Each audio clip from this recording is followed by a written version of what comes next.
ஹல்லேலூயா. கர்த்தருடைய பரிசுத்த நாமத்திற்கு மகிமை உண்டாவதாக. கர்த்தர் போன மாதம் முழுவதும் நம்மோடு கூட இருந்து நம்மளை கர்த்தர் பலப்படுத்தினார், ஆசீர்வதித்தார், போதுமானவராக இருந்தார் இல்லையா?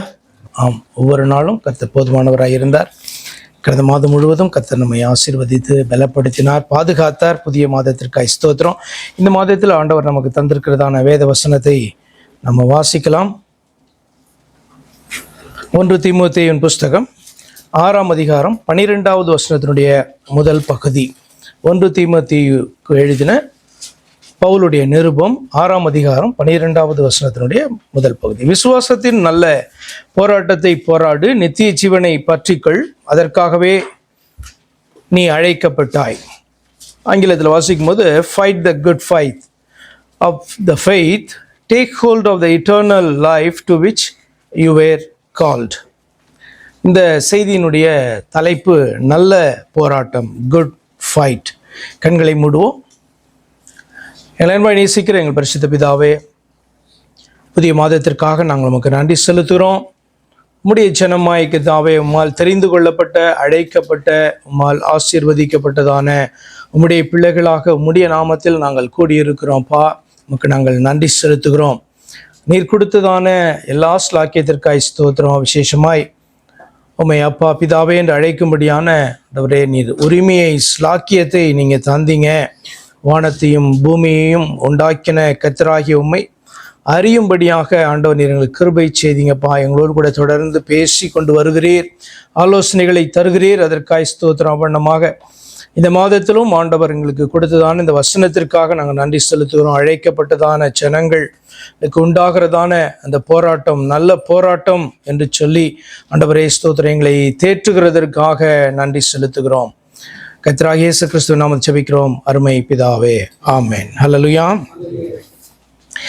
போராட்டம் போராட்டம் அப்படின்னு சொன்னால் நம்ம தமிழில் போராட்டம்னு வாசிக்கிறோம். ஆங்கில வேதாகமத்தில் நான் எடுத்து வாசிக்கும் போது இந்த வசனங்கள்லாம் ரெஃபர் பண்ணி பார்க்கும் பொழுது நிறைய அதற்கு வார்த்தைகள் காணப்பட்டது. வெவ்வேறு வசனங்களில் வெவ்வேறு விதமான வார்த்தைகள், conflict, struggle, Russell, fighting, contending, striving, defend, இப்படிலாம் நிறைய வார்த்தைகள் அதற்கு வெவ்வேறு இடங்களிலே பயன்படுத்தப்பட்டிருக்கிறது, அல்லது வெவ்வேறு டிரான்ஸ்லேஷனில் அந்த மாதிரி காணப்பட்டுச்சு. இன்ட்ரெஸ்டிங் தான். என்ன அப்படின்னா, கான்ஃப்ளிக்ட் அப்படின்னு சொல்லி பார்த்திங்கன்னா சீரியஸ் டிஸ்அக்ரிமெண்ட். எனக்கு ஒரு கருத்து காணப்படும், என்னிடத்துல பேசுகிறவர்களுக்கு ஒரு கருத்து காணப்படும். அது ஒரு பெரிய ஒரு முரண்பாடாக அந்த இடத்துல வேறுபடும் இல்லையா? ஈவன் சுவிசேஷம் தான் எடுத்துக்கொள்ளுங்களேன். நம்ம ஒரு காரியத்தை அறிந்ததாக நினைத்து கொண்டிருப்போம். ஆனால் மெய்யான சுவிசேஷத்தை வேதத்தில் வாசிக்கும் பொழுதோ, அல்லது முதல் மெய்யான சுவிசேஷம் என்று யாராவது நம்ம இடத்துல சொல்லும் பொழுதோ கருத்து வேறுபாடு உண்டாகுமா, உண்டாகாதா? ஏன்னா நம்ம நினைத்து கொண்டது ஒரு அதுதான் பார்த்திங்கன்னா கான்ஃப்ளிக்ட். அப்போ இந்த போராட்டத்துக்கு கான்ஃப்ளிக்ட் என்கிற வார்த்தை கூட பயன்படுத்தப்பட்டிருக்கு. இன்னொரு இடத்துல பார்த்திங்கன்னா ஸ்ட்ரகிள் என்கிறதான வார்த்தை காணப்பட்டிருக்கு, ஆங்கிலத்து வார்த்தை. அது என்ன அப்படி சொன்னால், make a great effort to overcome something. அதாவது மேற்கொள்வதற்கு கடினமான பிரயாசப்பட்டு போராடுதல். எப்படி வந்தாலும் மேற்கொண்டாக வேண்டும், ஆனால் அதற்காக கடுமையாக பிரயாசப்படுகிறதற்கு பேர் தான் ஸ்ட்ரகிள் அப்படின்ற வார்த்தை. ரெசல் அப்படின்னா உங்களுக்கு தெரியும், ரெஸ்லிங் தெரியும்ல, WWFலாம் பார்த்துருப்பீங்களே, மல்யுத்தம். அப்படியே கட்டி புரண்டு சண்டை போட்டு அதில் வெற்றி பெறுகிறதான காரம். இப்போ மல்யுத்தத்திற்கு ஒத்ததான ஒரு போராட்டத்தை குறித்து கூட ரெசல் அப்படின்னு சொல்லப்பட்டிருக்கு. ஃபைட்டிங் அப்படின்னா நமக்கு எல்லாருக்கும் தெரியும். என்ன அப்படின்னு சொன்னால், வெற்றிக்காக சண்டையிடுதல், அதாவது போட்டியிடுதல் என்கிறதான அர்த்தம். கண்டெண்டிங் அப்படின்னு சொன்னால் சேலஞ்சிங், எதிர்த்து நின்று போராடு. இப்போ எனக்கு சத்தியம் தெரியும், அது வேதத்தின் அடிப்படையில் தான் காணப்படுதுன்னா, அந்த சத்தியத்துக்கு விரோதமான வார்த்தைகள், எதிர்வாதங்கள் வரும்பொழுது அதை கண்டென்ட் பண்ணி நிற்கிறது, அதுதான் எதிர்த்து நின்று போராடுது. ஸ்ட்ரைவிங் அப்படின்னு சொன்னால் இலக்கை அடைய விடாமுயற்சியோடு போராடுதல் அப்படின்னு அர்த்தம். டிஃபெண்ட் அப்படின்னா உங்களுக்கு தெரியும், உண்டாயிருக்கிறதை இழந்து போகாமல் காப்பதற்காக போராடுதல். இப்போ நமக்கு ஆண்டவர் நித்திய ஜீவனை கொடுத்துருக்கிறார். அந்த நித்திய ஜீவனை நம்ம வழியில் இழந்து போக முடியுமா? பரலோகத்துக்கு போகிறதுக்கு முன்னாடி இழந்துட்டா போகவே முடியாது. அப்போ அந்த ஆன் த வே நம்ம இழந்து போக முடியுமானா முடியும். அப்போ அதற்கு விரோதமாக அந்த போராட்டம் விசுவாசியுடைய வாழ்க்கையில் காணப்படுது. ஆனப்படினால டிஃபெண்ட் இவன் டிஃபைண்ட் யுவர் ஃபெய்த்னா உன்னுடைய அந்த உண்மையான மெய்யான உன்னை காக்கிற அந்த விசுவாசத்தை நீ காத்துக்கொள்ள வேண்டும் அப்படின்றதான அர்த்தத்தில் சொல்லப்பட்டிருக்கு. இதுதான் போராட்டம் அப்படின்னு சொல்கிறதுனுடைய அர்த்தம் அல்லது அந்த வார்த்தைகள் எல்லாம் வேதத்தில் பயன்படுத்தப்பட்டிருக்கு. ஆனால் இங்கே நம்ம வாசிக்கிறோம் நல்ல போராட்டம். இப்போ நல்ல போராட்டம் என்றால் என்ன அப்படின்னு சொன்னால் அந்த வசனத்திலே காணப்படுது. விசுவாசத்திற்காக போராடுகிற போராட்டம் நல்ல போராட்டம். ஏன்னா நம்முடைய விசுவாசம் நம்மை பரலோகத்துக்கு கொண்டு போகிறது. அப்போ அந்த விசுவாசத்திற்காக நம்ம இந்த உலகத்திலே நம்ம போராடி கொண்டிருக்கிறோம். அப்போ அந்த போராட்டமானது ஏன் போராட்டம்? அந்த விசுவாசத்திற்கு விரோதமாக நம்மை அவிசுவாசியாய் மாற்றும்படியாக, அந்த விசுவாசத்துக்கு விரோதமாய் செயல்படும்படியாக நமக்கு எப்பொழுதுமே ஒரு போராட்டம் நம்முடைய வாழ்க்கையில் உண்டு. அப்போ அதற்கு விரோதமாக நம்ம போராடுகிறோம், அதில் விழாது இருக்கிறதற்காக போராடுகிறோம், அல்லது நம்முடைய விசுவாசத்தை தக்க வைத்துக் கொள்ள போராடுகிறோம் என்று சொன்னால் அதை குறித்து வேதம் சொல்லுகிறது நல்ல போராட்டம். நீ நல்ல போராட்டத்தை நீ போராடு, ஏனென்று சொன்னால் நித்திய ஜீவன் உனக்கு அருளப்பட்டு இருக்கிறது.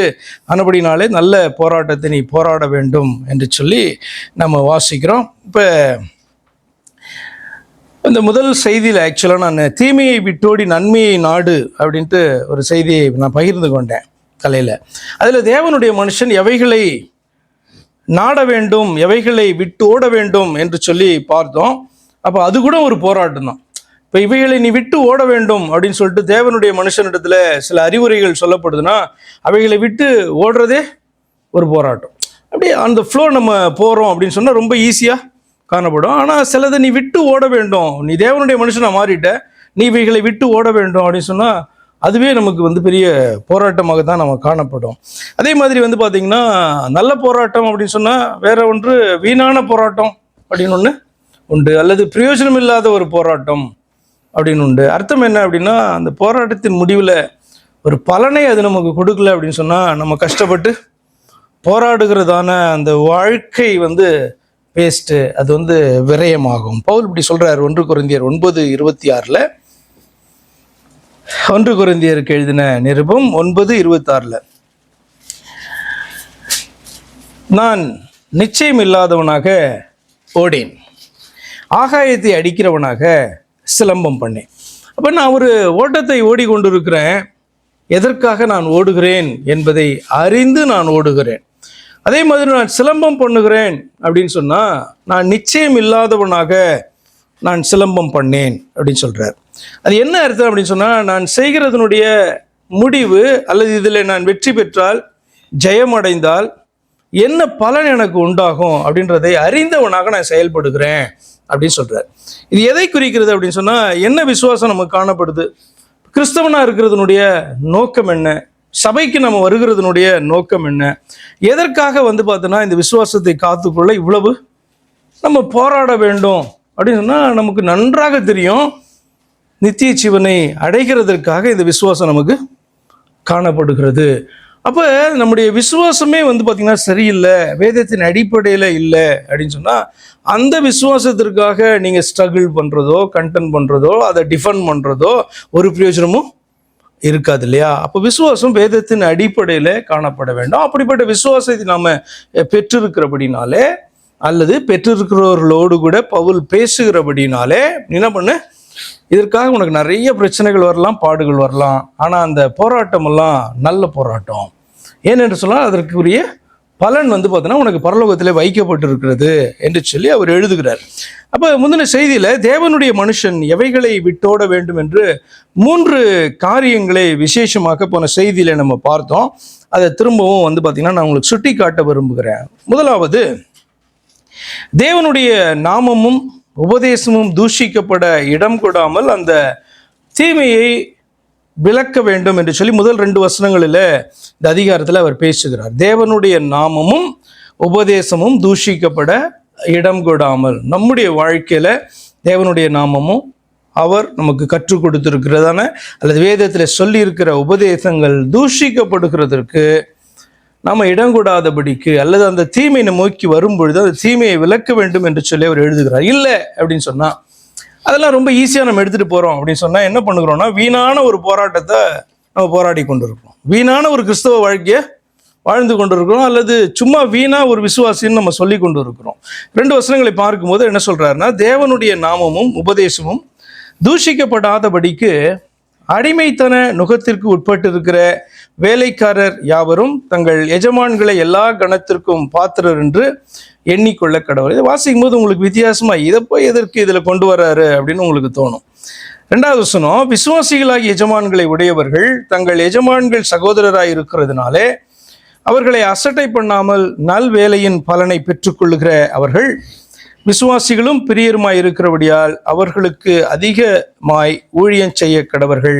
இந்தபடியே போதித்து புத்தி சொல்லு அப்படி சொல்றார். என்ன அர்த்தம்னா, அந்த நாட்களில் சுவிசேஷம் அறிவிக்கப்பட்டு கொண்டிருக்கும் போது அடிமைத்தன நுகத்திற்கு உட்பட்டவர்களாய் காணப்பட்டவர்களும் சத்தியத்தை கேட்கிறார்கள்.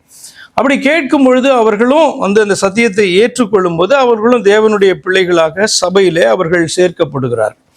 அப்போ சபைக்குள்ளே வருகிறதற்கு முன்பாக, தேவனுடைய பிள்ளைகளாய் மாறுவதற்கு முன்பாக அவர்களுக்கு காணப்பட்டதான எஜமான்கள் விசுவாசிகளாக இருப்பார்கள்னு சொன்னால், இப்போ இவர்களும் விசுவாசிகளாக என்ன பண்ணுறாங்க, சபைக்குள்ளே வருகிறார்கள். இவர்கள் விசுவாசிகள் மாத்திரமல்ல, தங்களுடைய எஜமான்களுக்கு இப்போ சகோதரர்களாக அவர்கள் காணப்படுகிறார்கள். அப்போ என்ன எழுதுறாரு அப்படின்னு சொன்னால், நீ இன்னைக்கு விசுவாசியாகி சகோதரனாக உன்னுடைய எஜமான் அருகிலே நீ வந்து நின்றாலும் கூட அதை பார்த்தீங்கன்னா நீ தவறாக பயன்படுத்தி கொள்ளக்கூடாது அப்படின்னு சொல்றாரு.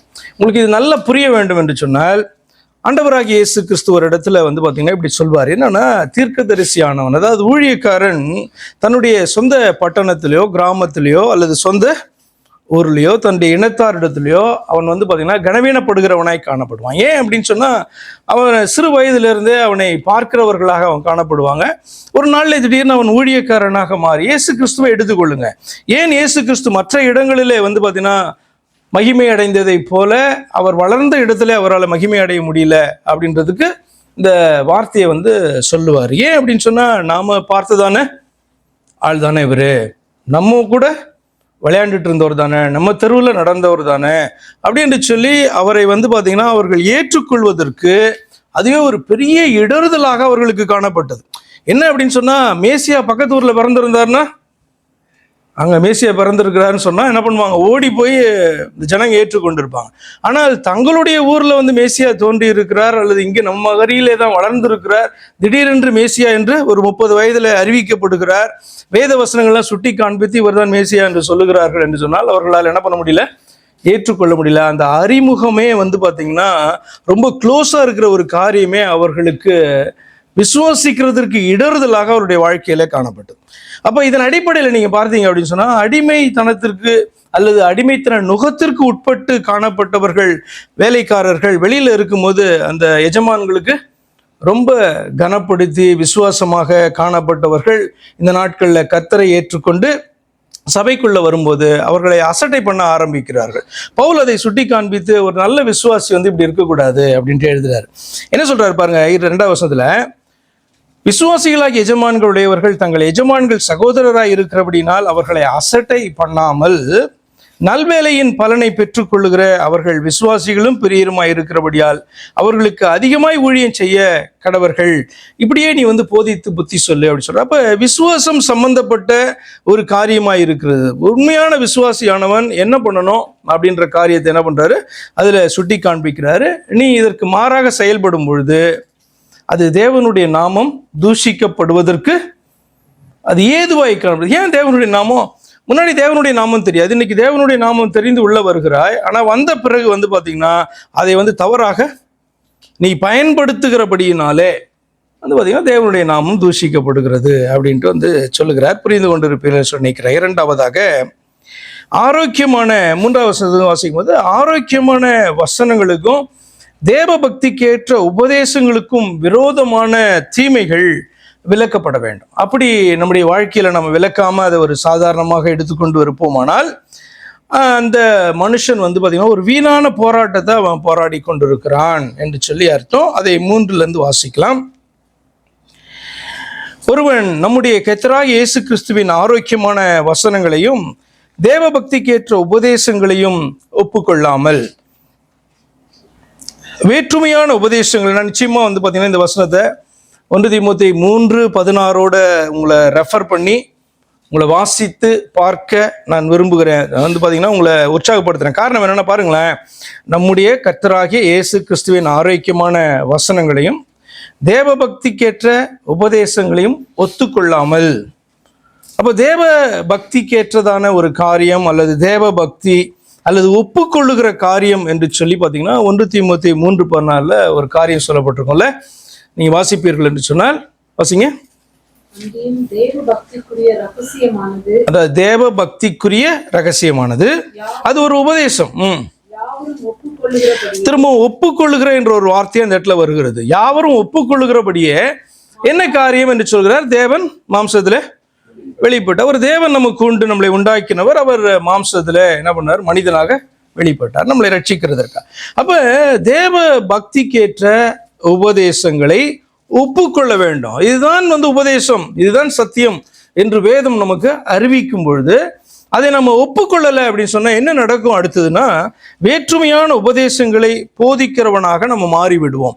ஏனென்று சொன்னால் வேற்றுமையான காரியங்களை நம்ப ஆரம்பித்து விடுவோம், இல்லைன்னா உண்மையான காரியங்களை ஒப்புக்கொள்ள மறுப்போம். அப்ப என்ன நடக்கும் அப்படின்னு சொன்னா, வேற்றுமையான உபதேசங்கள் போதிக்கிறவனானால் அவன் இருமாப்புள்ளவனும் ஒன்றும் அறியாதவனும் தர்க்கங்களையும் வாக்குவாதங்களையும் பற்றி நோய் கொண்டவனுமாய் இருக்கிறான். அவைகளாலே பொறாமையும் சண்டையும் தூஷணங்களும் பொல்லாத சம்சயங்களும் உண்டாகி கெட்ட சிந்தையுள்ளவர்களும் சத்தியமில்லாதவர்களும் தேவ பக்தியை ஆதாய தொழில் என்று எண்ணுகிறவர்களுமான மனுஷர்களால் உண்டாகும் மாறுபாடான தர்க்கங்களும் பிறக்கும். இப்படிப்பட்டவர்களை விட்டு விலகு அப்படின்ட்டு ஒரு காரியத்தை பார்த்தீங்கன்னா அவர் பேசுகிறார். இதுவும் பார்த்தீங்கன்னா ஒரு தீமையான காரியம். இதை ரொம்ப எளிதாக எடுத்துக்கொண்டு இதை நம்ம விளக்க மாட்டோம் அப்படின்னு நம்ம சொல்லி கொண்டிருந்தோம்னு சொன்னால், நாம இந்த உலகத்துல போராடுகிற விசுவாசத்துக்காக போராடுகிற அந்த போராட்டம் என்பது அது அர்த்தமற்றதான போராட்டமாய் அது காணப்படும். இன்னும் இதை நல்லா விளங்கி கொள்ள வேண்டுமானால் அதில் கடைசியில் 20-21 வசனங்கள் நீங்கள் வாசிக்கலாம். என்னதான் சொல்ல வர்றாரு அப்படின்னா, 20-21 ஓ தீமோத்தேயுவே, உன்னிடத்தில் ஒப்புவிக்கப்பட்டதை நீ காத்து கொண்டு சீர்கேடான வீண் பேச்சுகளுக்கும் ஞானமென்று பொய்யாய் பெயர் பெற்றிருக்கிற கொள்கையின் விபரீதங்களுக்கும் விலகு. சிலர் அதை பாராட்டி விசுவாசத்தை விட்டு வழுவி போனார்கள், கிருபையானது உன்னோட கூட இருப்பதாக அப்படின்ட்டு எழுதுற. அப்போ இவைகள் எல்லாமே பார்த்தீங்கன்னா விசுவாசம் சம்பந்தப்பட்ட அல்லது விசுவாசத்துக்கு விரோதமான போராட்டங்களாய் காணப்படுகிறது. அப்போ இயேசு கிறிஸ்துவனுடைய உபதேசங்கள் தேவ பக்திக்கேற்றதான காரியங்கள் என்பதை ஒப்புக்கொள்ளாது இருக்கிறோம் அப்படின்னு சொன்னா, வேற்றுமையான காரியங்களை நம்ம நோக்கி வரும்போது அதை தள்ளாது இருக்கிறோம் அல்லது அதை ரொம்ப சாதாரணமாக நம்ம எடுத்துக்கொள்ளுகிறோம் என்று சொல்லி அர்த்தம். அப்படி இருந்தோம் என்று சொன்னால் அது விசுவாசத்துக்கு விரோதமான ஒரு காரியம் என்று சொல்லப்பட்டிருக்கு. மூன்றாவதாக அந்த செய்தியில பார்த்தோம், அருளப்பட்டதுல திருப்தி அடையாது இருக்கிறதான தீமையை விளக்க வேண்டும். இல்லைன்னா அது பார்த்தீங்கன்னா வீணான போராட்டத்தை போராடுகிறதற்கு ஒத்ததான ஒரு காரியமா இருக்கு. 6-10 வரைக்கும் பாருங்களேன். நீங்க வாசிக்கும் போது இது எப்படி அப்படின்ற மாதிரி உங்களுக்கு தோணும், ஆனா அதுலயும் விஷயம் அடங்கி இருக்கிறது. போதும் என்கிற மனதுடனே கூடிய தேவ பக்தியே மிகுந்த ஆதாயம். 6வது வசனத்திலிருந்து வாசிக்கிறேன். உலகத்திலே நாம் ஒன்றும் கொண்டு வந்ததும் இல்லை, இதிலிருந்து நாம் ஒன்றும் கொண்டு போவதும் இல்லை என்பது நிச்சயம். உண்ணவும் உடுக்கவும் நமக்கு உண்டாயிருந்தால் அது போதும் என்று இருக்க கடவும். ஐஸ்வர்யவான்களாக விரும்புகிறவர்கள் சோதனையிலும் கண்ணியிலும் மனுஷரை கேட்டிலும் அழிவிலும் அமிழ்த்து போடுகிற மதிகேடும் சேதமுமான பலவித இச்சைகளிலே விழுகிறார்கள். பண ஆசை எல்லா தீமைக்கும் வேறாய் இருக்கிறது. சிலர் அதை இச்சித்து விசுவாசத்தை விட்டு வழுவி அநேக வேதைகளினாலே தங்களை குத்தி கொண்டிருக்கிறார்கள் என்று சொல்லி ஐஸ்வர்யவானாக பிரயாசப்படுகிறதான ஒரு காரியத்தை குறித்து அவர் பேசுகிறார். அப்ப நேர் வழியில பார்த்தீங்கன்னா பணம் சம்பாதிப்பதோ அல்லது ஐஸ்வர்யவான்களாக ஆண்டவர் நம்மளை மாற்றுவதை குறித்தோ வேதம் கடிந்து கொண்டு பேசலை. இது ஏன் அப்படின்னு சொன்னா, இது எப்படி விசுவாசத்தோட ஏன் கனெக்ட் பண்றாரு? ஏன் பார்த்தீங்கன்னா ஐஸ்வர்யத்தை விரும்புகிறவர்கள் அல்லது பண ஆசை உள்ளவர்கள் வேறு வழியில பார்த்தீங்கன்னா அவர்கள் போவார்கள், அதை சம்பாதிக்க விரும்புவார்கள், அவர்கள் விசுவாசத்தை விட்டு வழிவு போவார்கள் அவர் சொல்றாரு அப்படின்னு சொன்னா, நீங்க 17 - 19 வரைக்கும் வாசித்தா நம்மளால அதை புரிந்து கொள்ள முடியும். வேற இந்த பாயிண்ட் அவர் வைக்கிறாரு. இவ்வுலகத்திலே ஐஸ்வர்யவான்கள் இருமாப்பான சிந்தையுள்ளவர்களாய் இராமலும், அப்ப ஆண்டவர் உன்னை ஆசீர்வதித்து ஐஸ்வர்யவானாய் மாற்றி இருக்கிறார் அப்படின்றதான பட்சத்துல என்ன ஒரு வார்த்தை சொல்லப்படுகிறது, ஆலோசனை சொல்லப்படுகிறது என்று சொன்னால், இருமாப்பான சிந்தை உள்ளவர்களாய் இராம நிலையற்ற ஐஸ்வர்யத்தின் மேல் நம்பிக்கை வையாமல் நாம் அனுபவிக்கிறதற்கு சகலவித நன்மைகளையும் நமக்கு சம்பூர்ணமாய் கொடுக்கிற ஜீவனுள்ள தேவன் மேல் நம்பிக்கை வைக்கவும், நன்மை செய்யவும் நற்கிரியைகளை ஐஸ்வர்யவான்களாகவும் தாராளமாய் கொடுக்கிறவர்களும் உதாரண குணம் உள்ளவர்களாய் இருக்கவும் நித்திய ஜீவனை பற்றி கொள்ளும்படி வருங்காலத்திற்காக தங்களுக்கு நல்ல ஆதாரத்தை பொக்கிஷமாக வைக்கவும் அவர்களுக்கு கட்டளையிடு அப்படி சொல்றார். அப்ப இந்த வசனம் தான் பார்த்தீங்கன்னா கீ. அவர் என்னத்துக்காக ஐஸ்வர்யத்தை குறித்து பேசுகிறார்? போதுமன்றதான அந்த மனதுடனே காணப்பட வேண்டியதனுடைய அவசியத்தை குறித்து ஏன் பேசுகிறார்னா, ஐஸ்வர்யவானாக மாறும் பொழுது ஐஸ்வர்யத்தின் மேல உன்னுடைய கண் போகாது இருந்தது என்று சொன்னால் நீ தப்புன. ஐஸ்வர்யவானாக கர்த்தர் உன்னை மாற்றினாலும் நீயே பார்த்தனா உன்னுடைய டேலண்ட்ல நீ சம்பாதித்தாய் என்று நீ நினைத்து கொண்டிருந்தாலும் உன்னுடைய கண்கள் அது மேல போச்சு அப்படின்னு சொன்னா அந்த இடத்துல பிரச்சனை உண்டாகுது. அதுதான் பார்த்தீங்கன்னா சொல்றாரு என்ன அப்படின்னா, ஐஸ்வர்யவான்கள் இருமாப்பான சிந்தை உள்ளவர்களாய் இராமலும். அப்போ ஐஸ்வர்யவானாக ஆண்டவர் மாற்றினாலும் நாமே சம்பாதித்து நாமளே ஐஸ்வர்யவான் ஆயிட்டோம் என்று நம்ம நினைத்தாலும் நம்ம இருமாப்பு என்கிற சிந்தை நமக்கு வரலை அப்படின்னு சொன்னால் நம்ம தப்பணும். அடுத்த 2வது பாயிண்ட் சொல்றாரு, நிலையற்ற ஐஸ்வர்யத்தின் மேல் நம்பிக்கையை வையாமல். அப்போ ஐஸ்வர்யவானாய் ஒருவன் மாறினால் அவன் அதன் மேல நம்பிக்கையை வைப்பான் என்று சொல்லி பார்த்தீங்கன்னா அவர் சொல்லுகிறார். அப்போ நம்பிக்கை வைக்காம இருப்ப அப்படின்னா, ஐஸ்வர்யத்தின் மேல நம்பிக்கை வைக்காம இருப்பனா நீ ஐஸ்வர்யவானாக இருந்தால் ஒரு பிரச்சனையும் கிடையாது. நீங்கள் வேதத்தில் காணப்படுற ஐஸ்வர்யவான்களை எத்தனை பேர் எடுத்துக்கிட்டீங்கனாலும், யோபா இருந்தாலும், ஆபிரகாம், ஈசாக்கு, யாக்கோபு, நீ யாரெல்லாம் பரலோகத்தில் பிரவேசிப்பார்கள் என்று அவர்களை குறித்து வேதம் பார்த்தீங்கன்னா சாட்சியாய் சொல்லி இருக்கிறதோ அப்படிப்பட்டதான ஐஸ்வர்யவான்கள் அத்தனை பேரும் அந்த ஐஸ்வர்யத்தின் மேலே ஒருபோதும் அவர்கள் கண்களை வைத்து இருமாப்புடையவர்களாக ஒருபோதும் அவர்கள் காணப்பட்டது கிடையாது. அப்போ நமக்கு அதுதான் பார்த்தீங்க அப்படின்னு சொன்னால் ஆலோசனையாக கொடுக்கப்படுது. நீ ஐஸ்வர்யவனா இருக்கலாம், ஆனால் இருமாப்புள்ளவனாக இருக்கக்கூடாது. அந்த ஐஸ்வர்யத்தின் மேலே கண்களை வைக்கிறவனாக இருக்கக்கூடாது. ஐஸ்வர்யவனா இருந்தால் நீ அதை எப்படி ஹேண்டில் பண்ணணுமோ அப்படி ஹேண்டில் பண்ணணும் அப்படின்றதுக்கு 17, 18, 19 வசனங்கள் பார்த்தீங்கன்னா நமக்கு ஆலோசனையை கொடுக்குது. ஆனால் இன்னைக்கு பார்த்தீங்கன்னா தரித்திரராய் காணப்பட்டு சாதாரணமாய் காணப்பட்டு நாளைக்கு ஐஸ்வர்யவான்களாக மாறினோமானால் அப்பொழுது எப்படி நம்ம நடந்து கொள்ள வேண்டும் என்பதும் அதில் காணப்படுது. ஏன்னா எவ்வளவு ரிஸ்க் அதில் உனக்கு காணப்படுது. எப்படி அவைகள் உன்னுடைய விசுவாசத்துக்கு விரோதமாக உன்னுடைய ஐஸ்வர்யமே ஆசீர்வாதமே உனக்கு செயல்பட முடியும், இடரலை உண்டாக்க முடியும் என்கிறதற்காக அந்த காரியத்தை சொல்ற. அப்ப என்ன தலைப்பதுக்கு அருளப்பட்டு இருக்கிறதான காரியத்துல திருப்தி அடையாது இருக்கிற ஒரு மனது காணப்படும்னா அதுவே தீமை. அதை என்ன பண்ணணும்?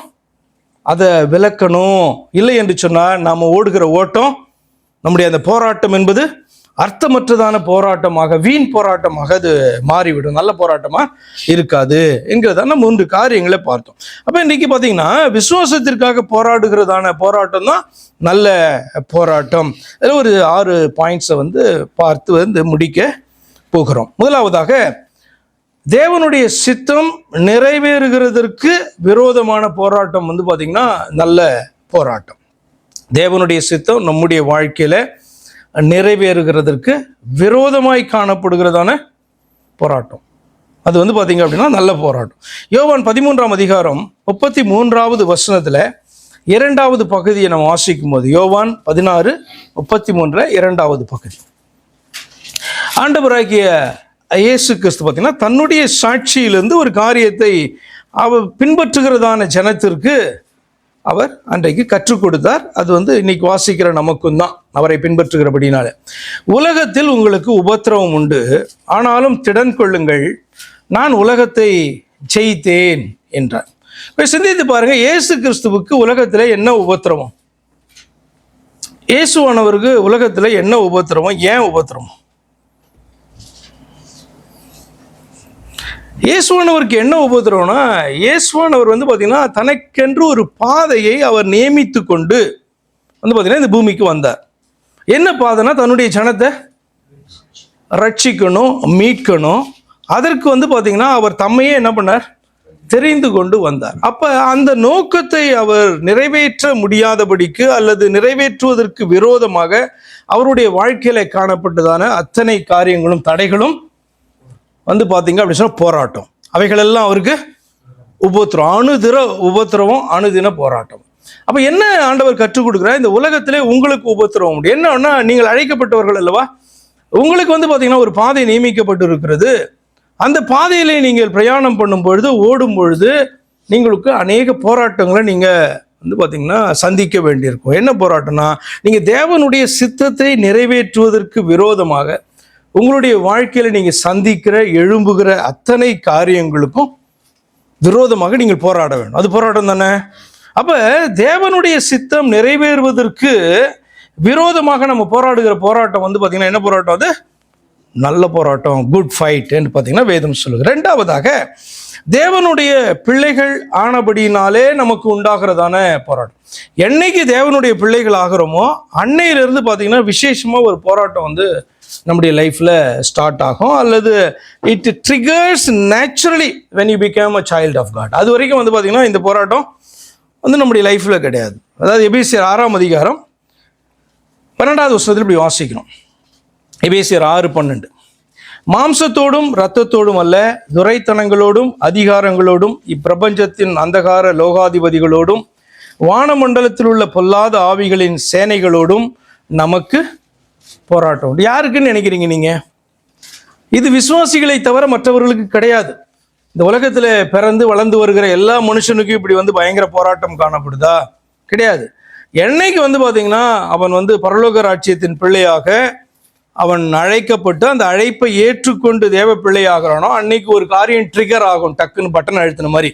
என்ன அப்படின்னு சொன்னா, நம்ம வழியில ஓடிக்கொண்டே இருக்கிற ஒருத்தன் இப்ப தேவனுடைய வழியில ஓட ஆரம்பித்து விட்டானே என்று சொல்லி பார்த்தீங்கன்னா ஒரு பெரிய போராட்டம் நமக்கு விரோதமாக எழும்பும். அதுக்கு தான் சொல்றாரு, இது மாம்சத்தோடும் இரத்தத்தோடும் உண்டாகிறதான காணப்படுகிற போராட்டம் அல்ல, இது துரைத்தரங்களோடும் அந்த அதிகாரங்களோடும் பிரபஞ்சத்தின் அந்தகார லோகாதிபதிகளோடும் வானமண்டலத்தில் உள்ள பொல்லாத ஆவிகளின் சேனைகளோடும் நமக்கு போராட்டம். இது எல்லாருக்கும், தேவ பிள்ளைகளுக்கு எல்லாருக்கும் காணப்படுவதான ஸ்ட்ரகிள் அல்லது ரெசில் என்று சொல்லி பார்த்தீங்கன்னா ஆங்கிலத்தில் அது போடப்பட்டு இருக்கிறது. மூன்றாவதாக, இந்த போராட்டம் பார்த்தீங்கன்னா நல்ல போராட்டம். இது எல்லாருக்கும் காணப்படும், நல்ல போராட்டம்.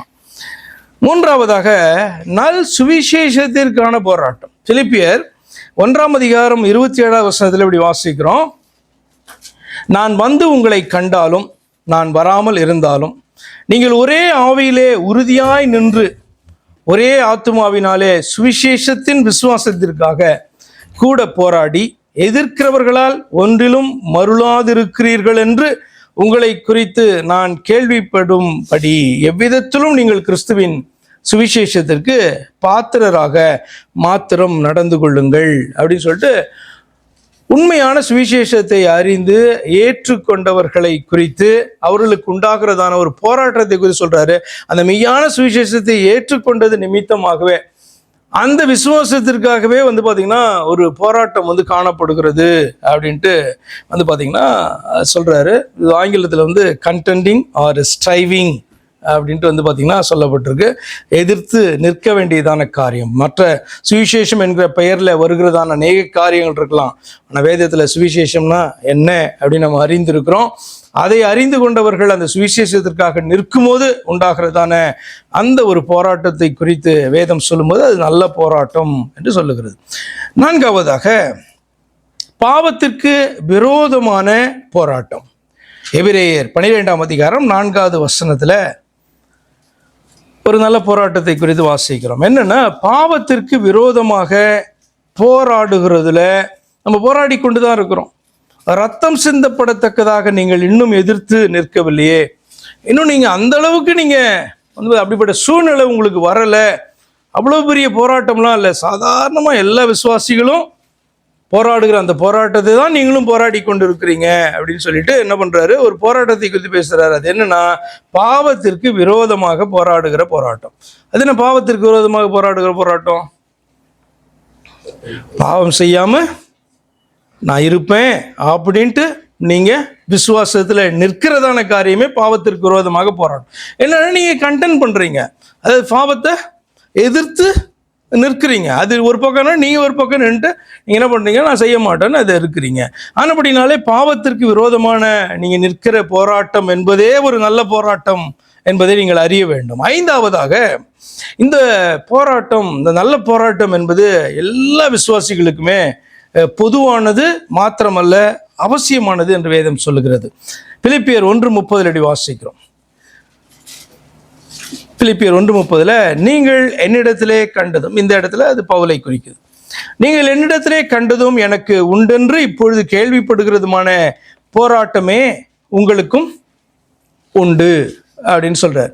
இப்போ இயேசுவானவர் தன்னை வைத்து பேசினார் அல்லவா, இந்த உலகத்தில் உங்களுக்கு உபத்திரம் உண்டு, எனக்கு அப்படிதான் காணப்பட்டுச்சு, நான் என்ன பண்ணேன், உலகத்தை ஜெயிச்சேன், இல்லை உலகமே எதிர்த்து வந்த பொழுதும் நான் என்ன பண்ணேன், நான் என்ன நோக்கத்துக்காக வந்தனோ அந்த நோக்கத்தை நிறைவேற்றுவதற்காக நான் தொடர்ந்து பாடுபட்டேன், போராடினேன், பாட அனுபவித்தேன். அதுதான் என்னுடைய அர்த்தம், நான் உலகத்தை ஜெயித்தேன்.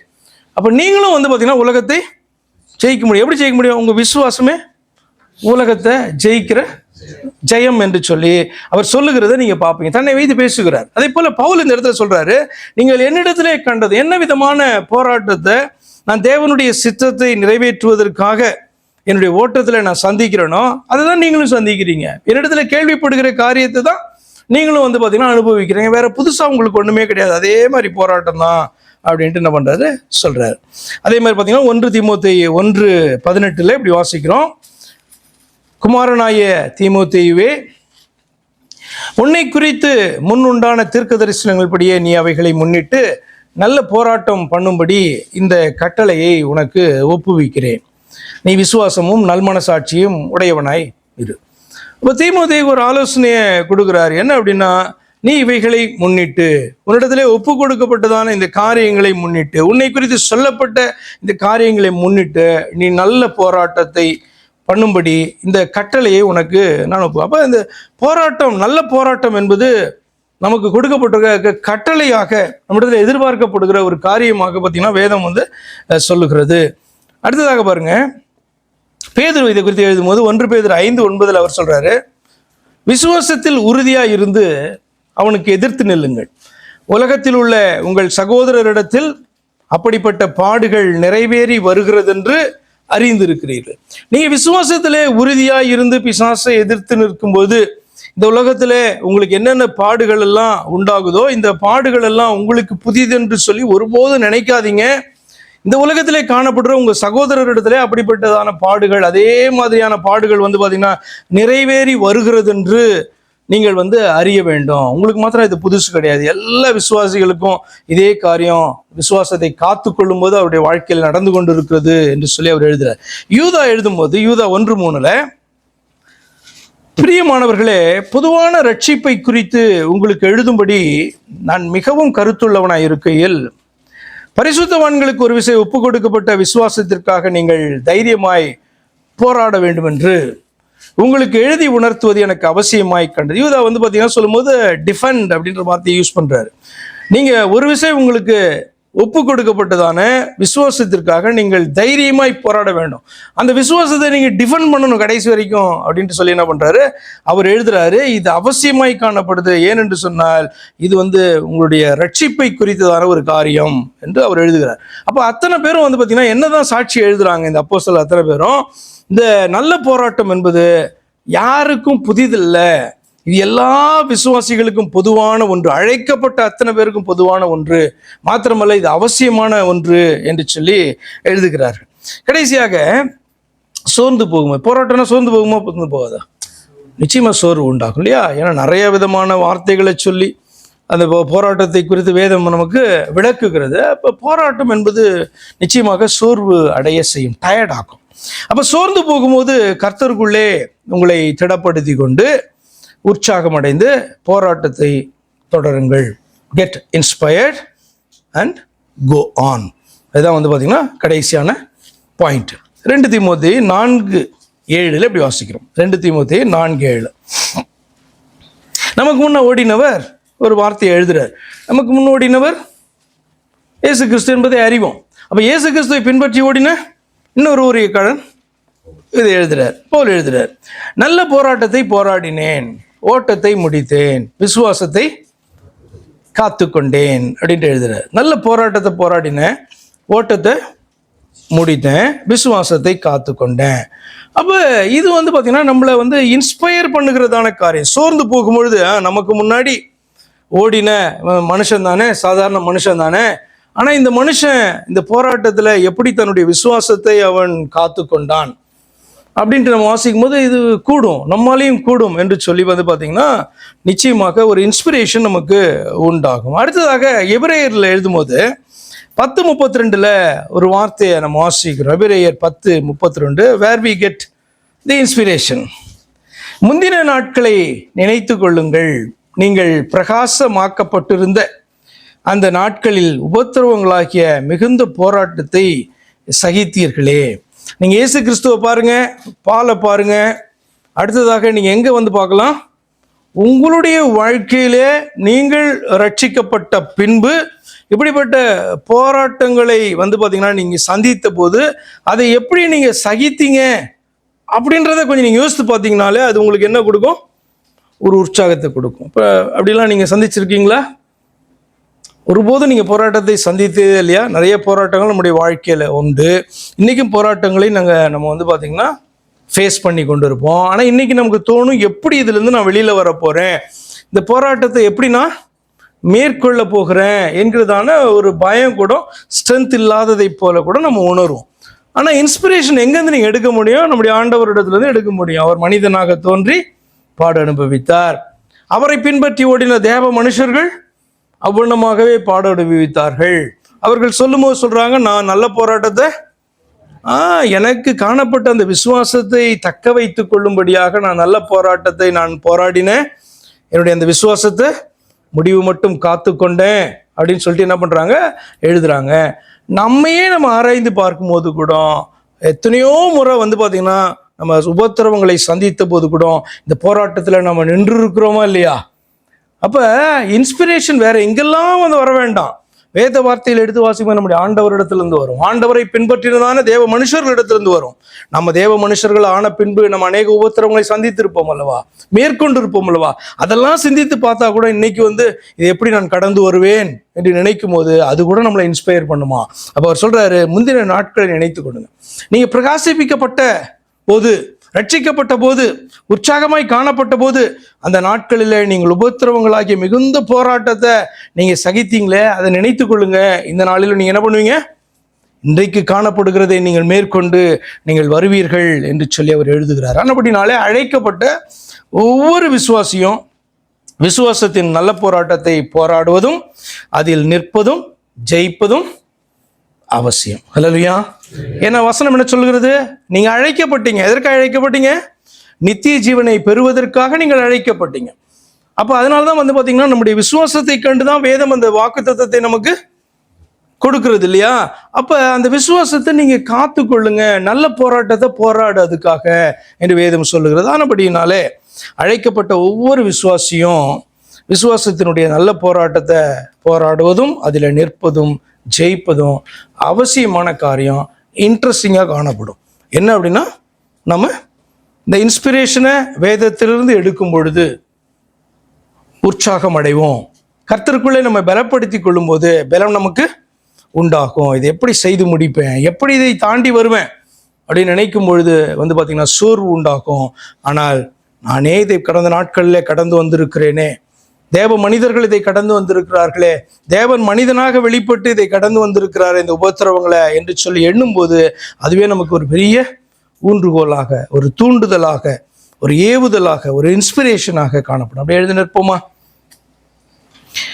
ஸ்தோத்திரம் அப்பா, தர்மையான வேளையில் உங்களுடைய சமூகத்தில் எங்களை நாங்கள் தாழ்த்துகிறோம். மனிதர்களாய் காணப்படுகிற நாங்கள் அநேக போராட்டங்களை நாங்கள் அனுதினமும் சந்தித்து கொண்டு வருகிறோம். ஆனால் நல்ல போராட்டத்தை போராட வேண்டும் என்று சொல்லி ஆண்டவரே இந்த நாளிலே இந்த வசனம் எங்களுக்கு கற்றுக் கொடுக்கிறபடினாலே நித்திய ஜீவனுக்காக பரலோகத்திலே பிரவேசிப்பதற்காக தேவ பிள்ளைகளாகும்படியாக அழைக்கப்பட்டிருக்கிற எங்களுடைய அந்த விசுவாசத்திற்காக நாங்கள் கர்த்தாவே போராடுகிறதான போராட்டமானது அது நல்ல போராட்டம் என்று சொல்லி இந்த நாளிலே நாங்கள் பார்க்க ஆண்டவர் தாமே உதவி செய்தீங்க. ஒரு விசை கூட நாங்கள் அறிந்திருந்தாலும் கூட எங்களுக்கு கர்த்தர் ஞாபகப்படுத்தினீங்க.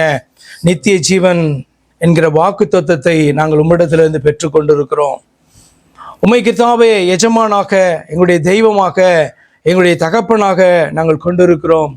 கர்த்தராகிய உம்மை தெய்வமாக தெரிந்து கொண்ட ஜாதியாக கர்த்தாவே ஸ்தோத்திரம். எங்களை நீர் மாற்றி இருக்கிறீங்கப்பா, அதற்காய் ஸ்தோத்திரம் ஆண்டவரே.